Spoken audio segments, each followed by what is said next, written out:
While I was incarcerated in CDC, there were some periods of time that stood out as more difficult or more dangerous than others. One of these periods of time was whenever I rolled up, whenever I entered protective custody from High Desert B Yard.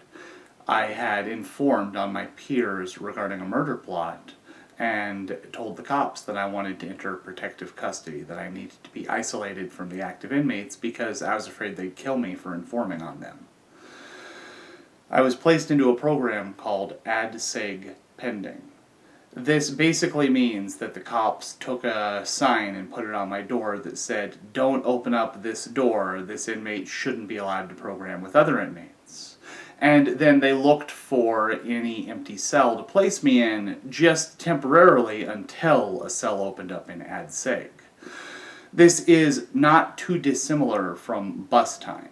Mind you, bus time carries an element of physical torture. You're shackled or attached to a bar in a small box like that, and you spend your nights and mornings sleeping on concrete floors at random prisons. I endured none of that. However, while Ad-Seg pending, you lose access to certain rights that you take for granted even as an inmate. Your right to due process, to access the courts or appeal decisions made by the administration, showers, correspondence, outside time for yard or recreation, phones.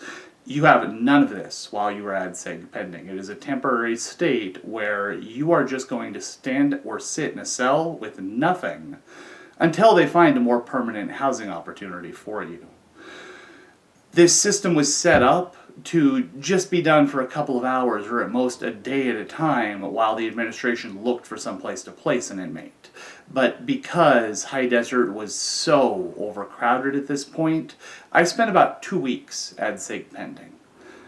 As it turned out, the cell that they placed me in was in the reception area of the prison. So cells 148, 149, and 150, the three cells all the way in the corner of the building, were set aside as Ad-Seg pending. Myself and 2 other inmates were not reception inmates and did not program with the rest of the building, the other 97 cells, and they were all active inmates there doing their reception time like I had done at Badger Section in San Quentin.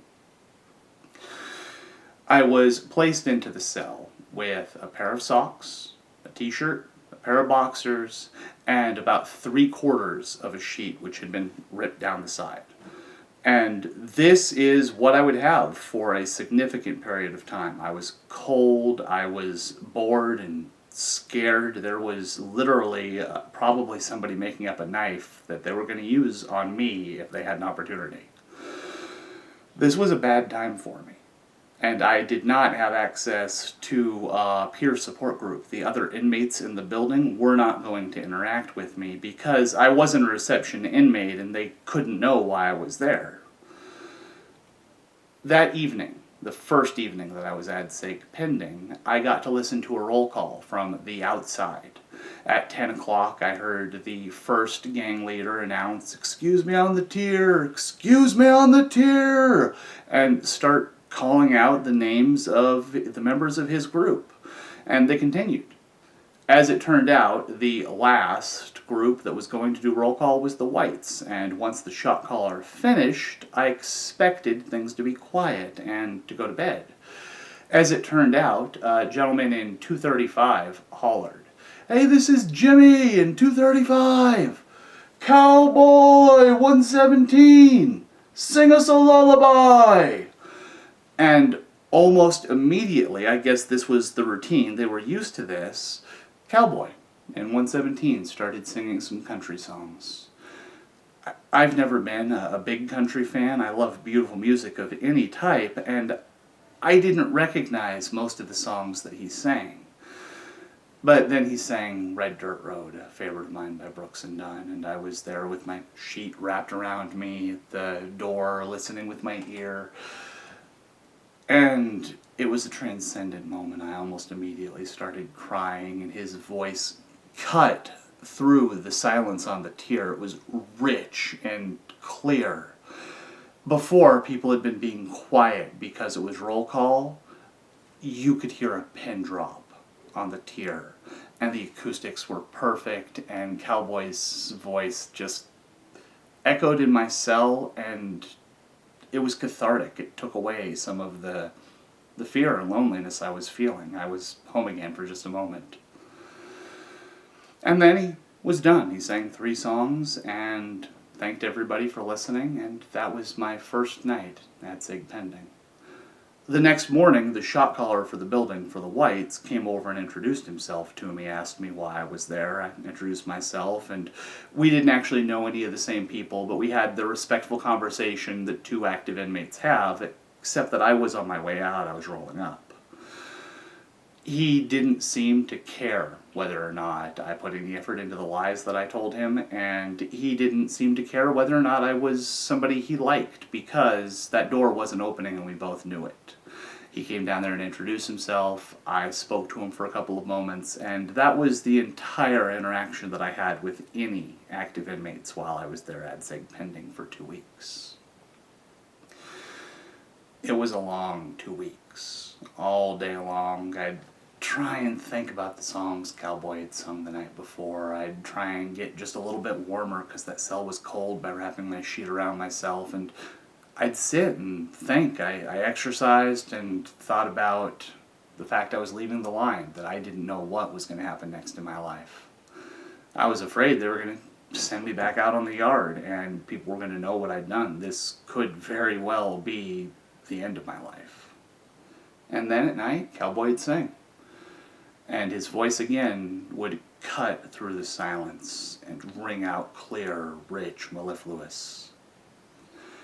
8 nights in, after roll call, you heard Jimmy, "Hey, this is Jimmy! Cowboy, sing us a lullaby!" Except that as soon as Cowboy started singing, the shot caller for the Blacks, the guy who had done the roll call for the Blacks before the Whites, called out, "Hey! We're tired of this! We don't want to listen to country every night! If you want to sing, you do it before roll call!"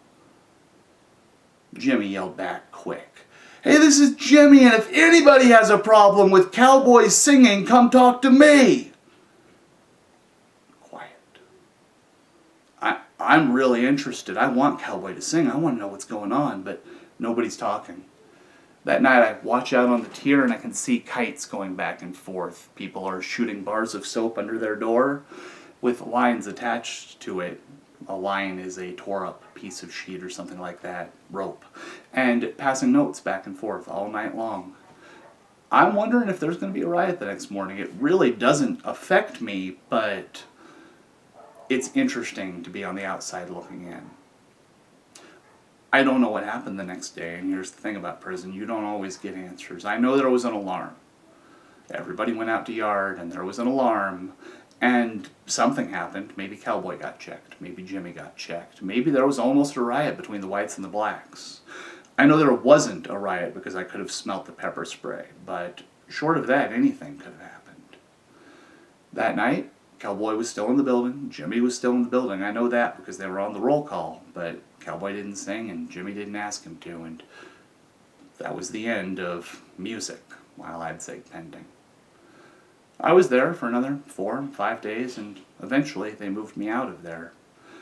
I had a lot of time to think while I was back there. And I really reflected on the creation of beauty, the fact that Cowboy was able to sit in his cell and take something real that he felt from deep inside of him and just put it out there and sing, and it could change my environment. He didn't know who I was. He was just putting it out there for anybody who had ears to listen. I would like to take a moment, and I would like to thank anybody who is creative, who makes beautiful things. If you're an artist who makes things for people to see or hear or read, thank you for making the world a more beautiful place. Because a world without art, literature, music, it just sounds like a worse prison even than the one I was in.